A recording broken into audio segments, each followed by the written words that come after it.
Hello, hello, hello. I know it's been a while since I've been online here,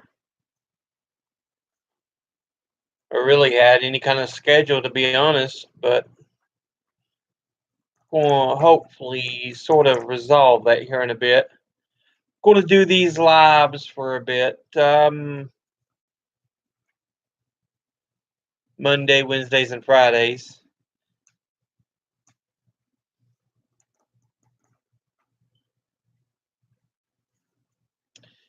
So, today we are going to do.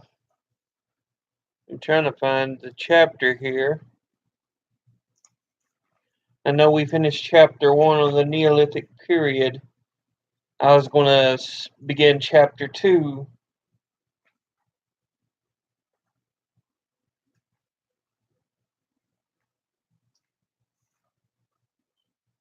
There we go. Art of the Ancient Near East. Before we do, though, I figured let's look at the daily news.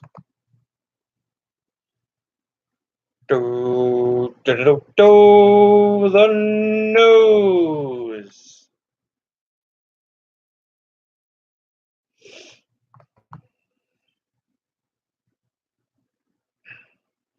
NBC and Fox News pulled Trump's immigration ad, and Facebook blocks paid something. Yeah, it's that one about criminals coming over the border and he kills. Turns out the guy came over during Republican and Democrat administrations several times. So yeah, it's not a solely Republican or solely Democratic issue, as is how he wants to portray. So we have that.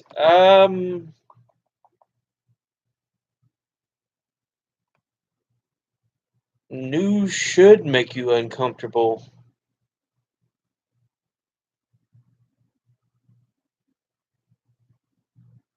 Huh.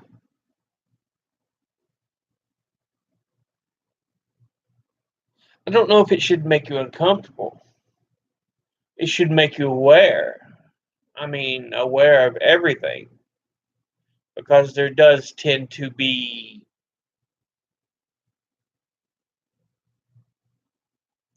an uninformed portion. But unfortunately, the modern news has become an issue. Left and right. Because it's all about serving corporations, to be honest, and the rich and their whims. It's not about informing people, especially since the FCC's Reagan's FCC took the fairness doctrine uh, to court during the 80s and tried to do what they could to pull it apart. And it's allowed a lot of people, a lot of the news to just say what they want instead of the news.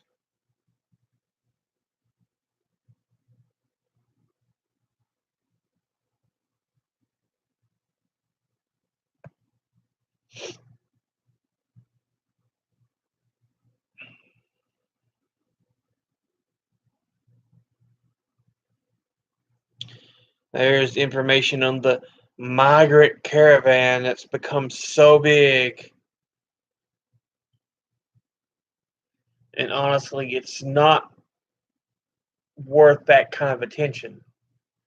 These are people fleeing because of U.S. intervention in Latin America. People don't understand. There is reason for them fleeing. It's because our intervention in Latin America has broken out a lot of conflict in these regions. And now people are like, oh, there's a caravan coming. It's because we stuck our nose in trying to get what we want instead of what's best for the area. Well, I should say what the rich and the corporations want.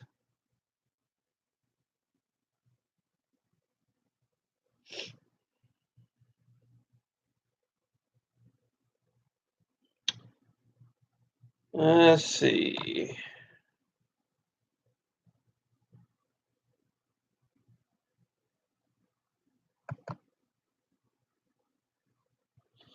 Second page.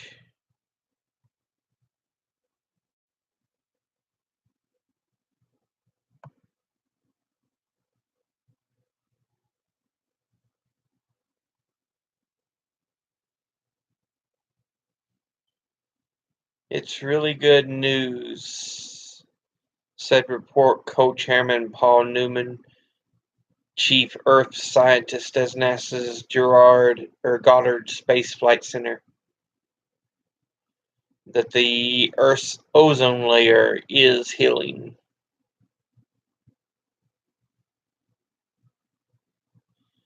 You notice it's taken that long for the ozone layer to heal up, and we quit using the aerosol sprays in great mass. What we kind of determined was a big portion of it in en masse in, like, when was it? Late 90s. It's taken about 20 some years for it to heal. To start seeing the signs that yes, it's coming back. This is what I'm saying. Climate change will not get fixed immediately. It's going to take time, and people don't see that.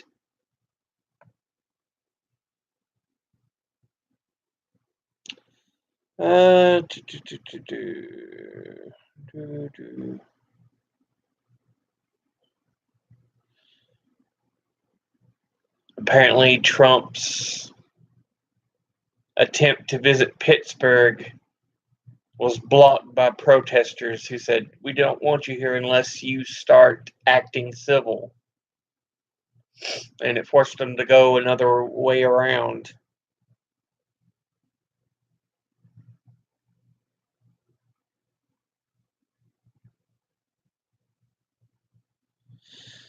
Okay, let's see.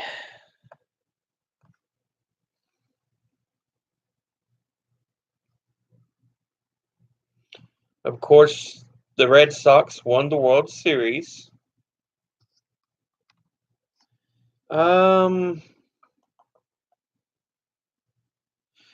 Rams are still on top in the NFL. The number 2 Ohio State got beaten by Purdue. So that leaves Alabama at number 1.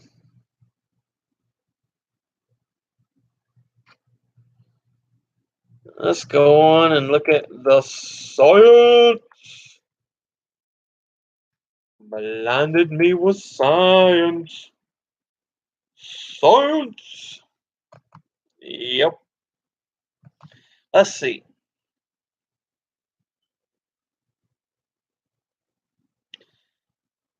Top 10 stories on science of leadership, partisanship, and something, and voting. This is by Scientific American.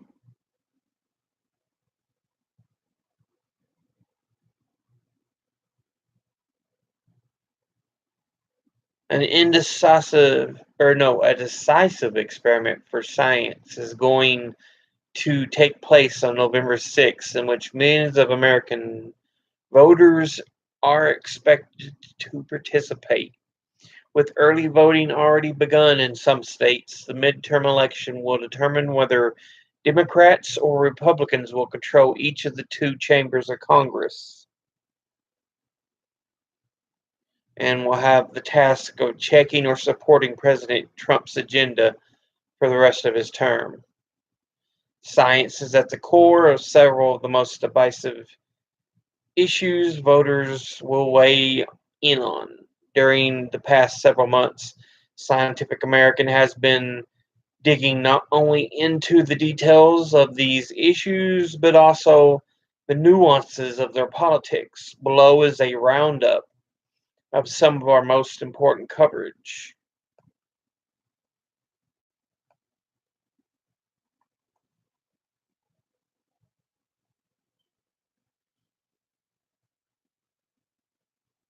Okay, so it looks pretty good. They go into a lot of points as far as partisanship and uh, leadership and so on. Not a bad story. A social media survival guide for scientists.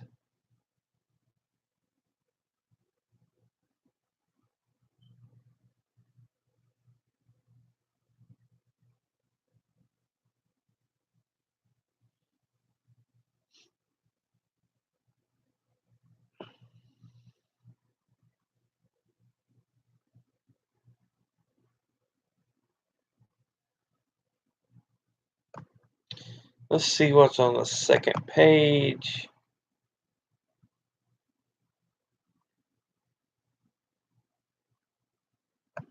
A Canadian science heroine's role in this year's Nobel Chemistry Prize.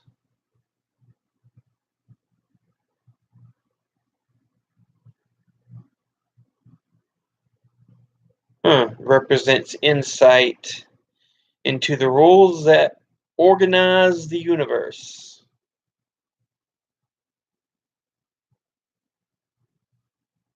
That's interesting.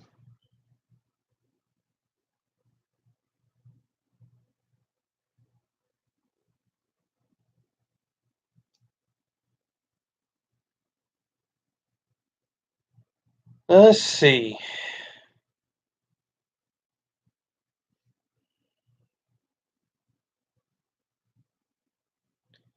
Anti-science skepticism movement. Really?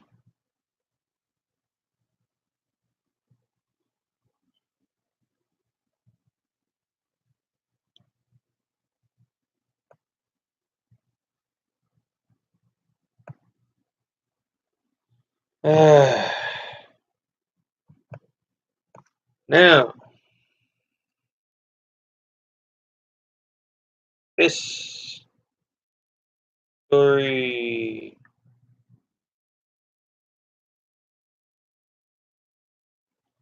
Oh,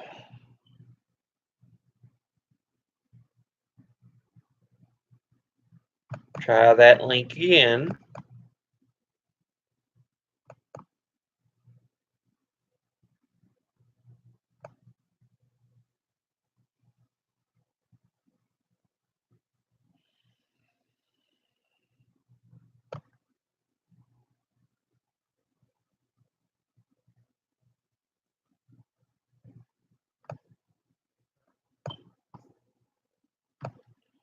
Let's try this.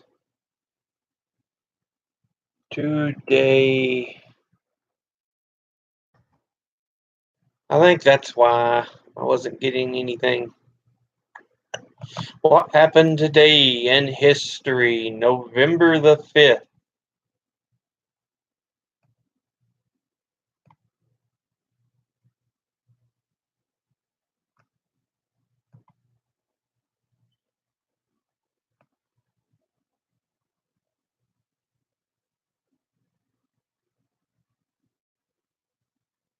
Do, do, do, do.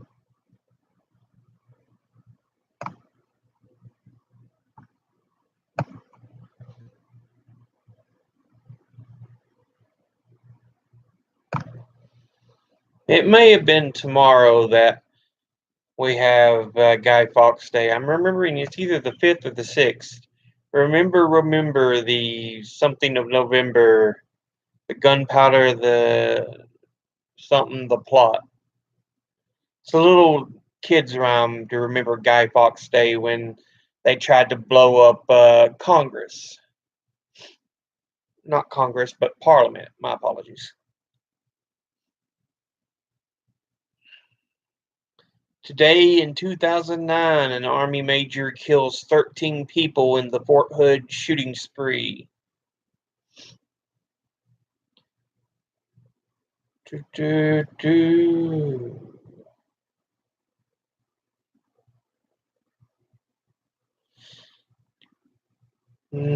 Today in 1556, 50 miles north of Delhi in India, the Mughal victory assures Akbar's ascension.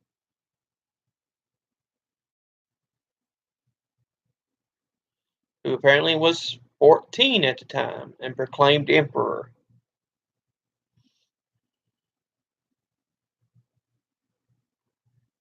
Today in 1912, Woodrow Wilson wins landslide victory,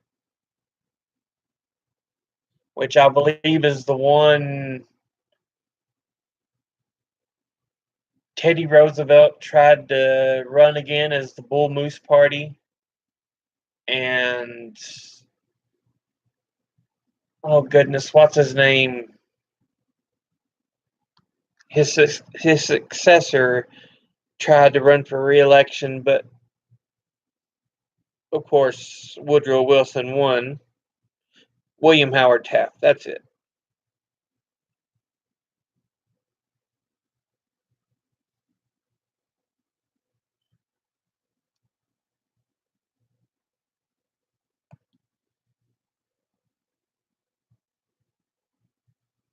Yeah. And today in 1605, King James I of England learns that a plot to explode the Parliament building has been foiled hours before he was scheduled to sit with the rest of the British government in a general parliamentary session. So yeah, it's remember the 5th of November, the gunpowder to something, the plot. It's a very famous children's rhyme in England, but it's what you hear about a lot as far as Guy Fawkes, which you'll know is the Guy Fawkes mask from shoot, what is the name of that movie? Has Natalie Portman in it. Oh goodness. But yeah, he's supposed to be playing. He's like a fighter for the people. He wears the Guy Fawkes mask all the time. That's the mask he wears. And so that's who that actually is of, 1605 Guy Fawkes.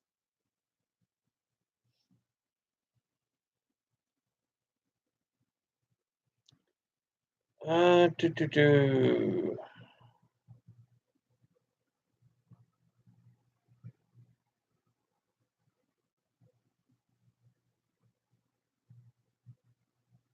Let's see.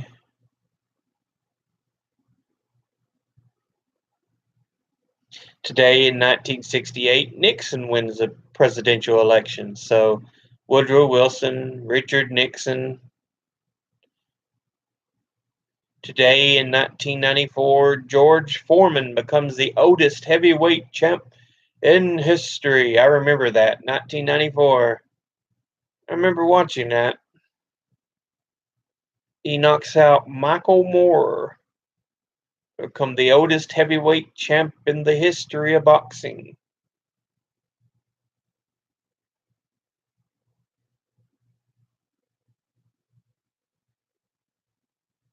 $20 later, as a matter of fact. 74, he lost the title to Muhammad Ali in the Rumble in the Jungle. But 94, he wins the title for the second time in his career.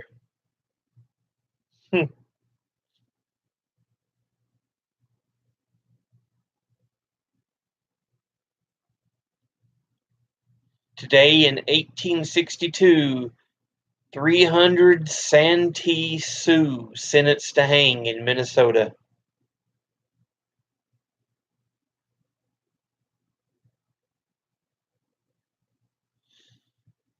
A month later, President Lincoln commuted all but 39 of the death sentences.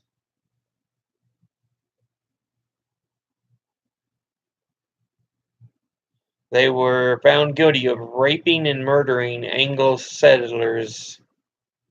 Okay.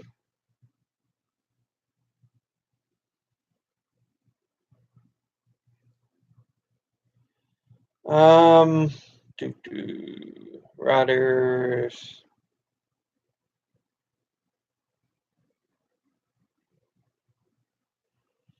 On this day in 2007, members of the Writers Guild of America East and Writers Guild of America West, labor organizations representing television, film, and radio, go on strike in Los Angeles and New York after negotiations break down.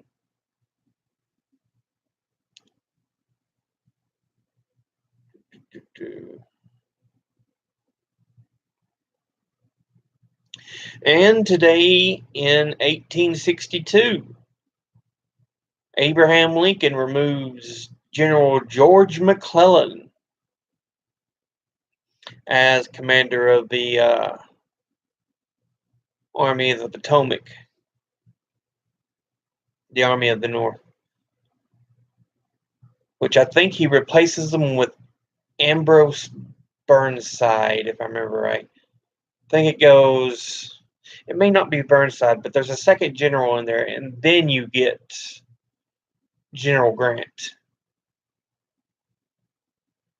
There were 3 Union generals during the Civil War because Lincoln was frustrated. It's like, you can't put them away, because McClellan would win, but then he wouldn't chase after them, and Lincoln would often accuse him of cowardice.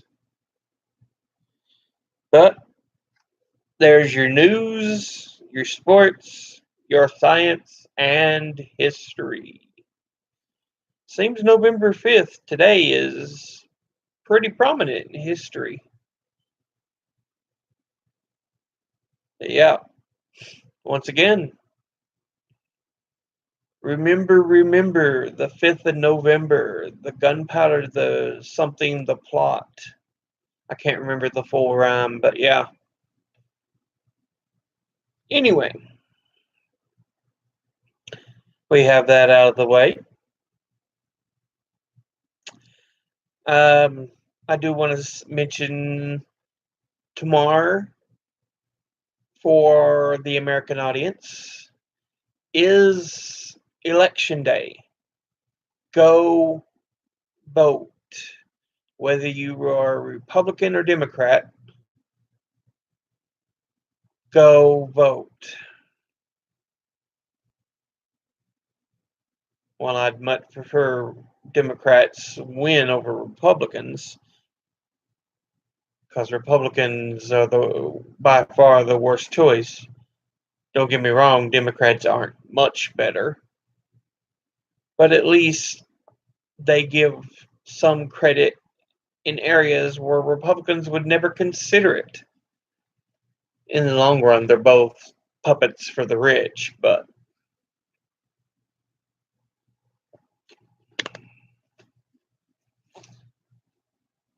regardless, go vote. It's something that many around the world would die to be able to do, is vote for their leadership. But there seems to be a lackadaisical attitude to it here, I guess because it don't really matter, is kind of the attitude. Because they don't care about the working class, the middle class, the lower classes. All it is money, money, money of the rich. Regardless, go vote. Now,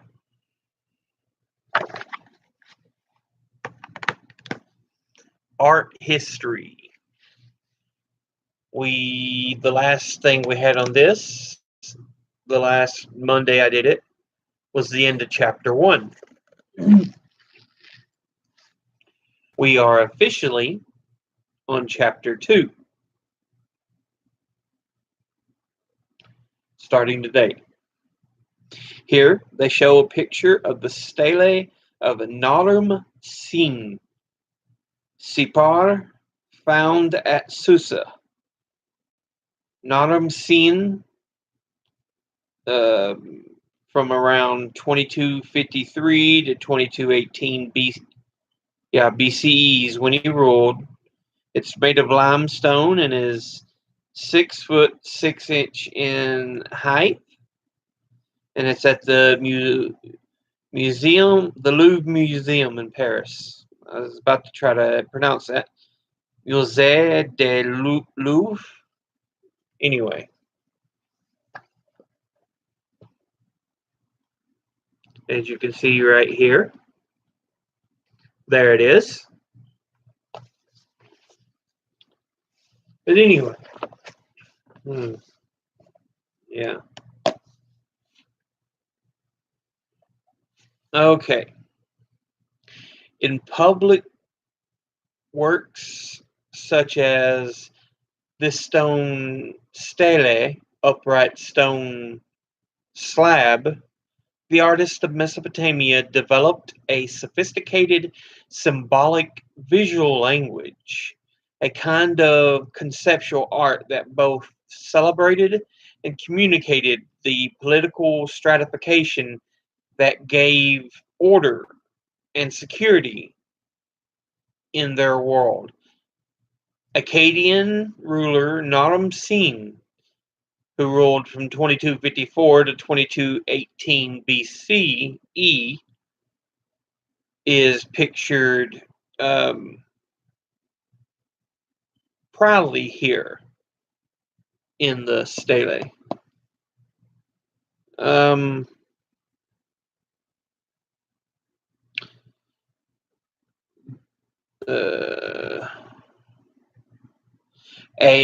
His preeminence is signified directly by size.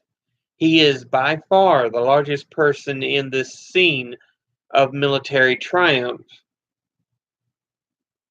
conforming to an artistic practice we call erratic scale, or high erratic scale, I guess, where relative size indicates relative importance. He is also elevated and above the other figures, boldly silhouetted against blank ground, striding toward a stylized peak that recalls his own shape, increasingly his own sense of grandeur by association. He clasped a veritable arsenal of weaponry: spear, battle axe, bow and arrow, and the grand helmet that crowns the head sprouts horns, an attribute heretofore reserved for gods, here claiming divinity for this earthly ruler. Art historian Irene Winter has gone even further, pointing to the eroticized pose and presentation of Naram Sin, to the conspicuous display of a well-formed male body. In ancient Mesopotamian culture, male potency and vigor were directly related to political power and dominance, like the horns on it of his helmet, uh, toned, muscular bodies were the most frequently associated with gods. Thus, every aspect of the representation of his ruler speaks to his religious and political authority as leader of the state. This state, or no, this stele is more than an emblem of Naram Singh's divine right to rule, however. It also tells the story of one of his important military victories. The ruler stands above a crowded scene um, enacted by smaller figures. Those to the left, dressed and posed in the fashion similar to the ruler, represent his army, marching in diagonal bands up the hillside into battle. The artist was included in identifiable native trees among the mountain pathway to heighten the sense that this portrays an actual event rather than a generic battle scene. Before Naram Sin, both along the right side of the stele and smashed under his forward striding leg, are the representations of the enemy. In this case, the Lulubi peoples from eastern Mesopotamia or modern day Iran. One diminutive adversary has taken a fatal spear to the neck, while companions behind and below him beg for mercy. Perhaps this ancient art, which combines the symbols and stories, looks naive and crude in reaction to our own artistic standards, but we should avoid allowing such modern value judgments to block our appreciation of the artistic accomplishments of the ancient Near East, or indeed the art of any era or culture. For these ancient works of art maintain the power to communicate with us forcefully and directly, even across over 4 millennia of historical distance. So, yeah, you can see it right here. As you can see, right here is Naram Sin, and you have everything in front of him, and below his feet are his opponents. I think they said there were some that were also his allies. So,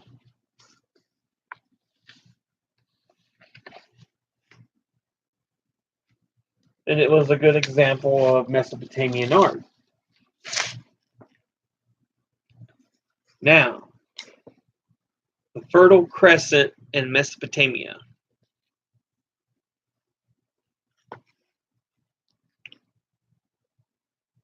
All right. Well before farming communities appeared in Europe, people in Asia Minor and the ancient Near East domesticated grains. This first occurred in the area known today as the Fertile Crescent. A little later, um, in the 6th or 5th millennium BCE, agriculture developed in the alluvial plains between the Tigris and the Euphrates rivers, which the Greeks called Mesopotamia, meaning the land between the rivers, now in present-day Iraq. Because of problems with periodic flooding as well as drought, there was a need for large-scale systems to control the water supply, meaning this need may have contributed to the development of the first cities. Between 4000 and 3000 BCE, a major cultural shift seems to have taken place. Agricultural villages evolved into cities, simultaneously and independently in both northern and southern Mesopotamia. Blah. These prosperous cities joined with their surrounding territories to create what are known as city-states, each with its own gods and government. Social hierarchies, rulers and workers emerged with the development of specialized skills beyond those needed for agricultural work. Let's see. To grain mills and ovens were added brick and pottery kilns and textile and metal shops. With extra goods and even modern affluence came increased trade and contact with other cultures. And so you have an intercultural exchange, if you would, taking place at this point, with the Mesopotamians being one of the primary forces. You also have, I guess, Egypt around the same time.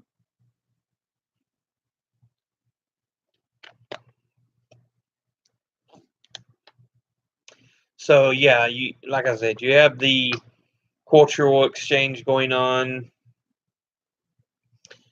You have Egypt down here, Mesopotamia.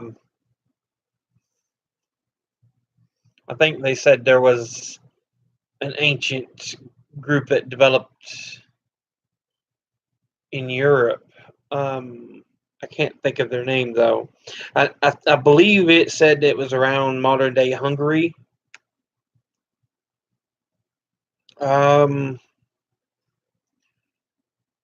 Then you have India as well. I'm sure they traded with Mesopotamia. I don't think China moved as far because just the amount of travel you would have to go.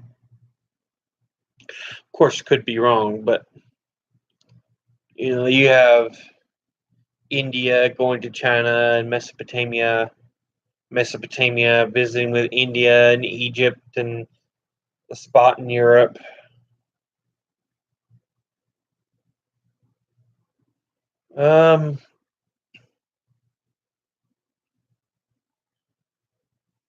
So yeah, a lot of civilization is taking place, but these were the primary large civilizations that were happening at the time. So anyway,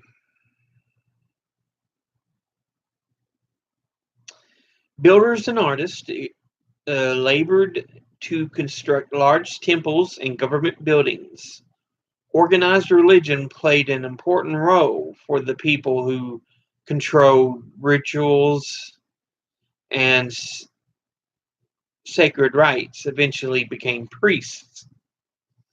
The people of the ancient Near East worshipped numerous gods and goddesses. Each city had a special protective deity, and the people believed the fate of the city depended on the power of the deity. The names of compatible deities varied over time and place. For example, Inanna, the Sumerian goddess of fertility, love, and war, was equivalent to the Babylonians' Ishtar. Large architectural complexes, clusters of religious, administrative, and service buildings developed in each day as centers of ritual and worship and also of government.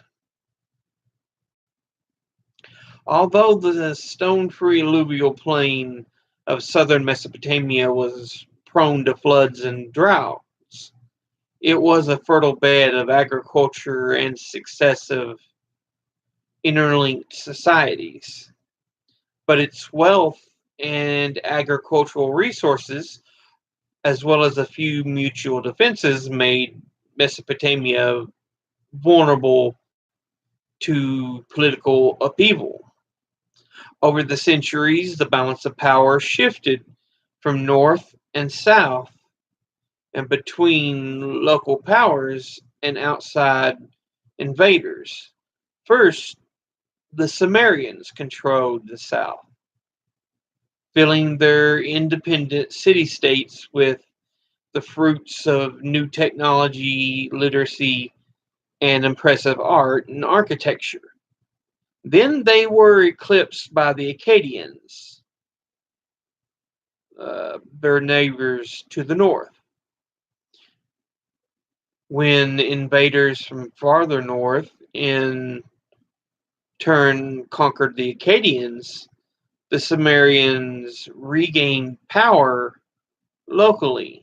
Being during this period, the city states of and Lagash thrived under strong leaders. The Amorites were next to dominate the south their under dominate the south. Under them and their king Hammurabi, a new unified society arose with its capital in the city of Babylon. Sumer. The cities and city-states that developed along the rivers of southern Mesopotamia between about 3500 and 2340 BCE are known collectively as Sumer. The Sumerians, who had migrated from the north but whose origins are otherwise obscure, were credited with important firsts. They may have invented the wagon wheel and the plow, but perhaps the greatest contribution to later civilization was the invention in 3100 BC of a form of writing on clay tablets. Writing. The Sumerians pressed cuneiform or wedge-shaped symbols into clay tablets with a stylus, a pointed writing instrument to deep business or to keep business records. Thousands of surviving Sumerian tablets have allowed scholars to trace this gradual evolution of writing and arithmetic, another symbol of commerce, as well as organized systems of justice. The world's first literary epic. Hold on. Give me a second.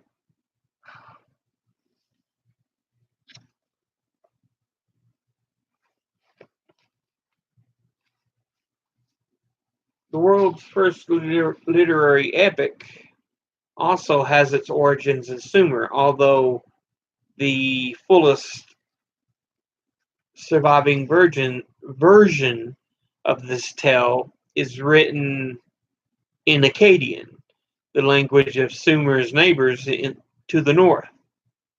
The Epic of Gilgamesh records the adventures of a legendary Sumerian king of Uruk, who and his companion Enkidu. When Enkidu dies, a despondent King Gilgamesh sets out to find the secret of eternal life from the only man and woman who had survived a great flood sent by the gods to destroy the world, because the gods had granted them immortality. Gilgamesh ultimately accepts his own mortality, abandons his quest, and returns to Uruk, recognizing the majestic city as his lasting accomplishment. The Ziggurat. The Sumerians' most impressive surviving archaeological remains are their ziggurats, huge step structures with a temple or shrine on top. The first ziggurats may have developed from the practice of repeated rebuilding at a sacred site, with rubble from one structure serving as the foundation for the next. Elevating the buildings also protected the shrines from flooding. Whatever the origins of their design, ziggurats towering above the flat plain proclaimed the wealth, prestige, and stability of the city's rulers and glorified its gods. The ziggurats functioned symbolically too as lofty bridges between the earth and the heavens, a meeting place for humans and their gods. They were given the names such as House of the Mountain and Bond between Heaven and Earth. Uruk. Two large temple complexes in the 1,000-acre city of Uruk, present-day Warqa in Iraq, marked the first independent Sumerian city-state. One was dedicated to Inanna, the goddess of love and war, while the other complex belonged to the sky god Anu. The temple platform of Anu, built up in stages over the centuries, ultimately rose to the height of about 40 feet. Around 3100 BCE, a whitewashed brick temple that modern archaeologists refer to as the White Temple was erected on top of the platform. This now ruined structure was a simple rectangle with an off-center doorway that led into a large chamber containing an altar and smaller spaces opened to each side. And here we have a little discussion of the ancient Near East and an example of the Anu Ziggurat and White Temple. First one here, the ancient Near East. The green areas represent fertile land that would support early agriculture, probably or notably the area between the Tigris and the Euphrates rivers and the strips of land on either side of the Nile in Egypt. They kind of show that there. And it kind of forms a crescent, which is what's known as the Fertile Crescent, while most of the other surrounding area is desert or just almost impossible terrain to really find a farmable, arable land on. That little crescent, that's where you find this really rich land. And so that's, of course, where civilization flocked to. Egypt along the Nile, because the rest of Egypt was very desert dry. Along the coast in modern-day Jerusalem, well, modern-day Israel, on into Iran and Iraq. I'm wanting to say part of Syria. That's where the Fertile Crescent lies.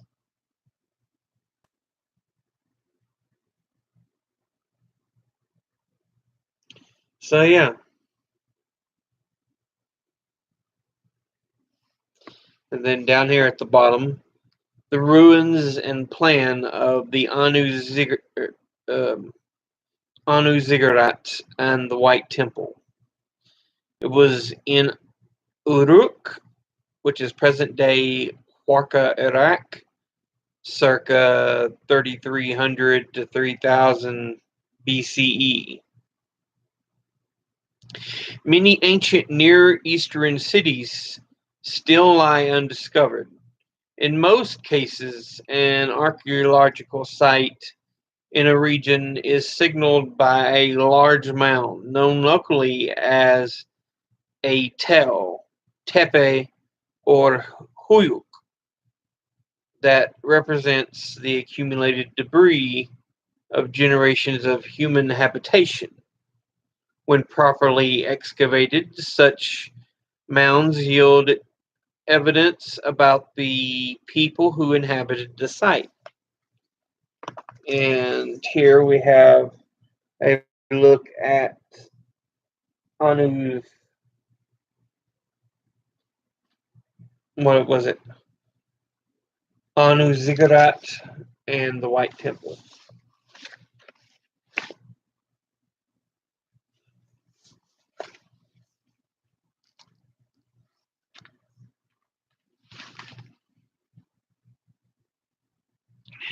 Next page here, we have the carved vessel from Uruk, present-day Warqa, Iraq, 3300 to 3000 BCE, made of alabaster, height 36 inches or 91 centimeters, in the Iraq Museum of Baghdad. Right here.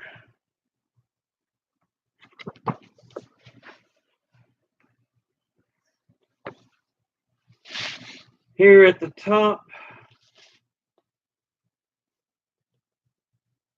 Sumerians invented writing around 3100 BCE, apparently as an accounting system for goods traded at Uruk.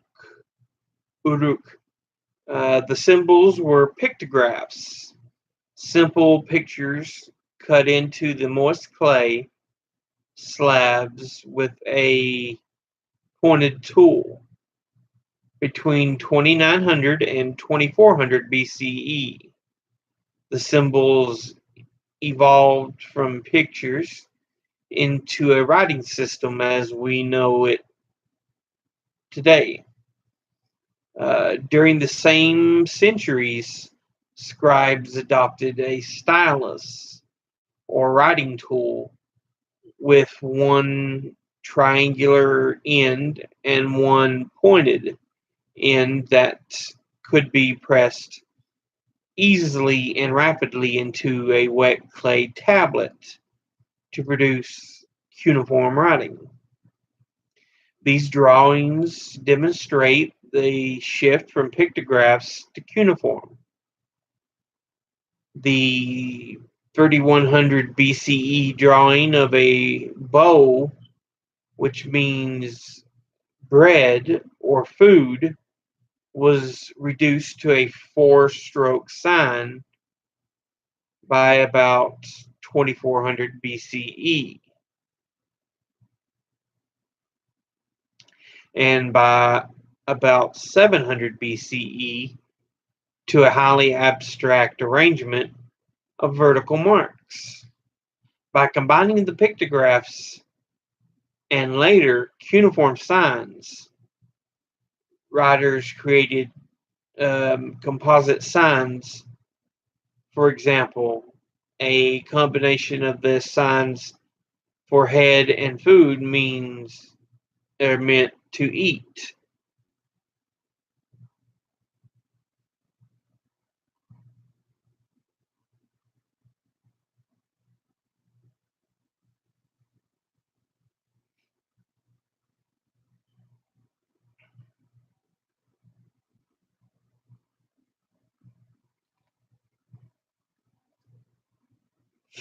So that gives you,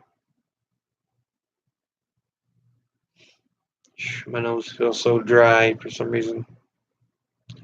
That gives you an example of how cuneiform writing kind of developed.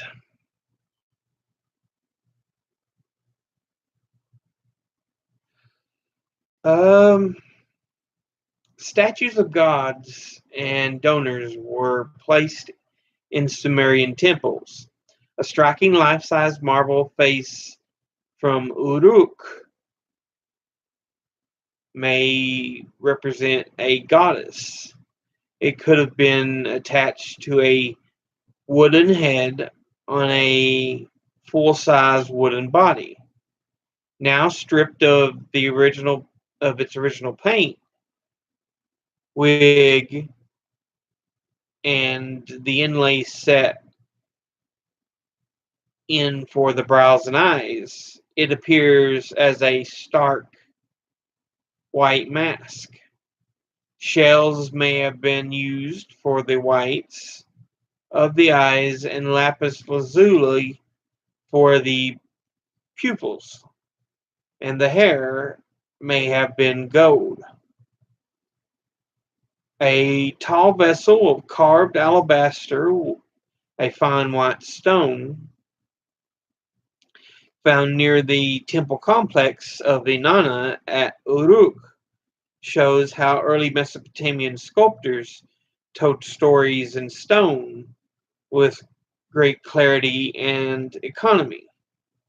The three registers, or horizontal bands, and the story condensed to its essential elements. The newest register shows in a lower strip of the sources of life in the natural world, beginning with the waters and plants variously identified as date, palm, and barley, wheat, and flax, and continuing in a superimposed upper strip where alternating rams and ewes march single file along a solid ground line. In the middle register, naked men carry baskets of foodstuffs, and in the top register, the goddess Inanna accepts an offering from the standing figures. Inanna stands in front of the gate to her richly filled shrine and state storehouse, identified by two reed door posts hung with banners. The two men who face her are thought to be first a naked priest or acolyte presenting an offering filled basket, followed by a partially preserved, ceremonially dressed figure of the priest king, not visible in figure 2-3. The scene may represent a reenactment of the ritual marriage between the goddess and Dumuzi, her consort, a role taken by the priest king that took place during the New Year's festival to ensure the fertility of the crops, animals, and people, and thus the continued survival of Uruk.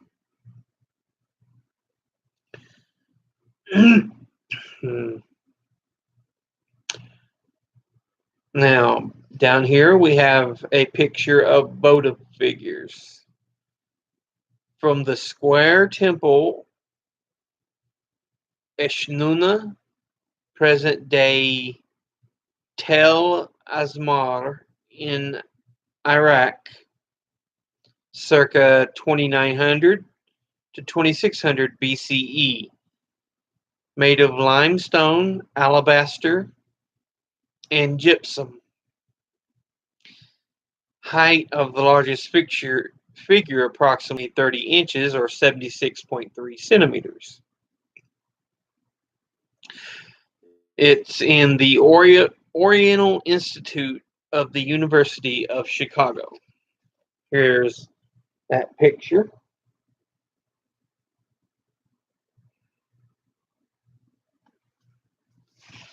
So, and votive figures, limestone statues dated to about 2900 to 2600 BCE from the square temple of Eshnunna, excavated in 1932 to 1933, reveal another aspect of Sumerian religious art. These votive figures of men and women, images dedicated to the gods, are directly related to an ancient Near East devotional practice in which individual worshippers could set up images of themselves in a shrine before a larger, more elaborate image of a god. A simple inscription might identify the figure as one who offers prayers. Longer inscriptions might recount the detail, all the things the donor had accomplished in the god's house. Each sculpture served as a stand-in for the donor, locked in eye contact with the god, caught perpetually in the act of worship. The sculpture of these votive statues followed conventions that were important in Sumerian art. Figures are represented with stylized faces and bodies, dressed in clothing and that emphasizes pure cylindrical shapes. They stand solemnly, hands clasped in respect, perhaps a posture expected in devotional contexts. The bold, glaring eyes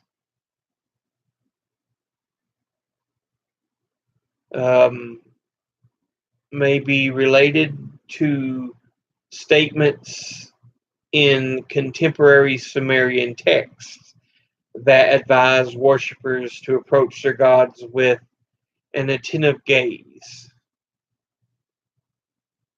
As with the face of the woman from Uruk, arched brows were inlaid with dark shell, stone, or bitumen that once emphasized the huge staring eyes. The male figures, bare-chested and dressed in what appears to be sheepskin skirts, were stocky and muscular with heavy legs, large feet, big shoulders, and cylindrical bodies.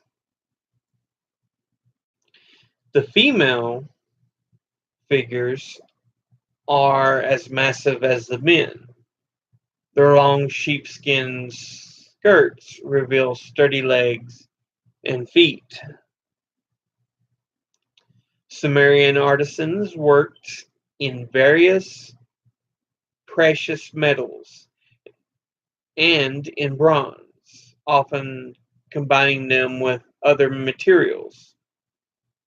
Many of these creations were decorated with or were in the shape of animals or composite animal, human, and bird creatures. A superb example of their skill is a lyre, a kind of harp, from the city of Ur, which is present day Muskayir, Iraq, to the south of Uruk. Mukayir.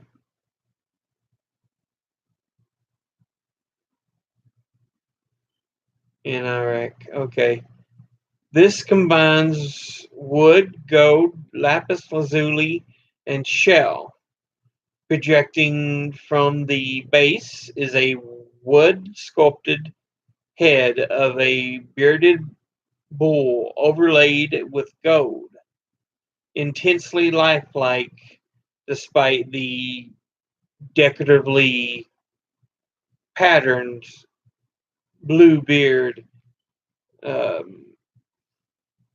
created from the semi-precious gemstone lapis lazuli.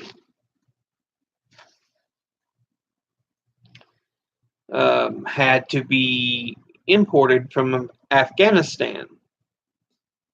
The work documents widespread trade in the region at this time. Cylinder sills. About the time written records appeared, Sumerians developed seals for identifying documents and establishing property ownership.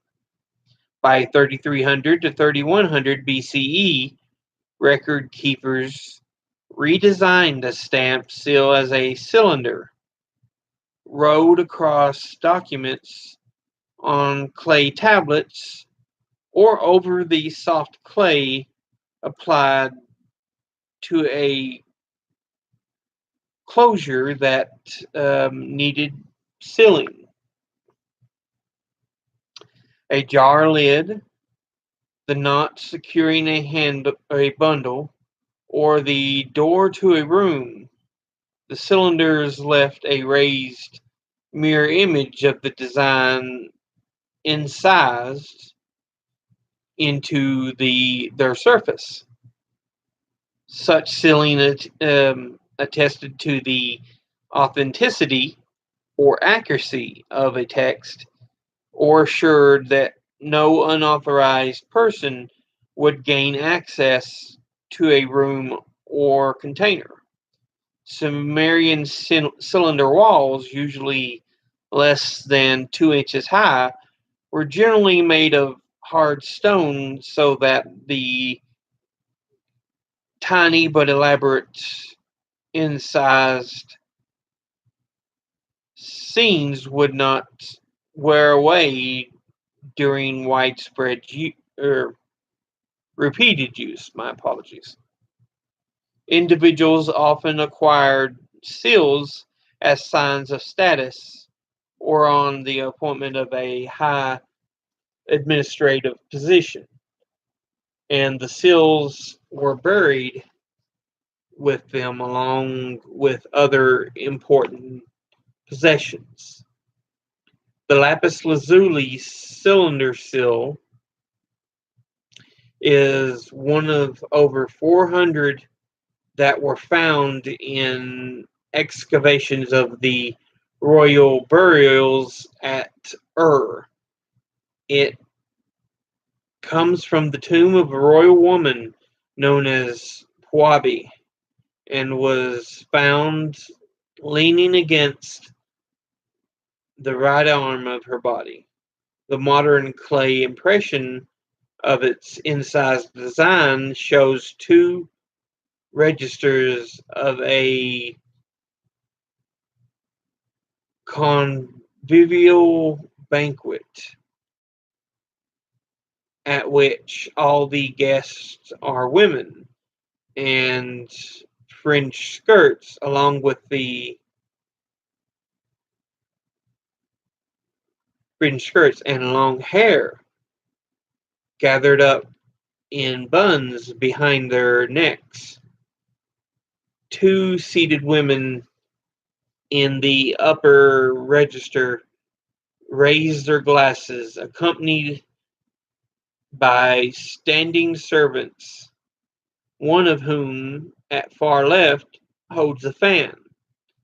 The single-seated figure in the lower register sits in front of a table piled with food, while the figure she carries in her other hand, reminiscent of the container held by the lion on the lyre plaque. Musical entertainment is provided by the four women standing to the right.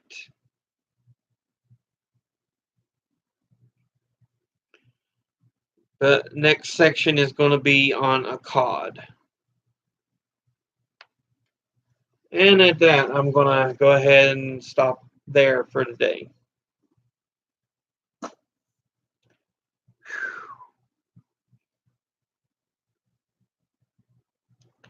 And that is today's reading on art history.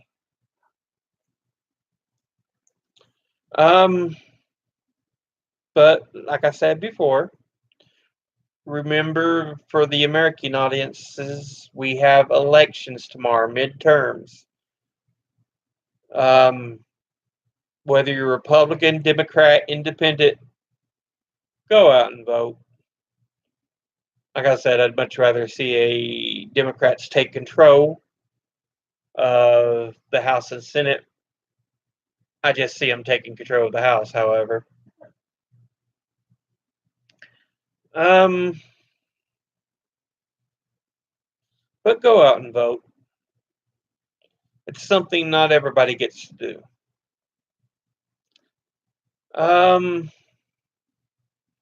Remember, educate thyself. Think, read, study, learn. So important. And again, that's all we have today. I do love you all. And I'll see you tomorrow or Wednesday. Yeah, Wednesday. Later.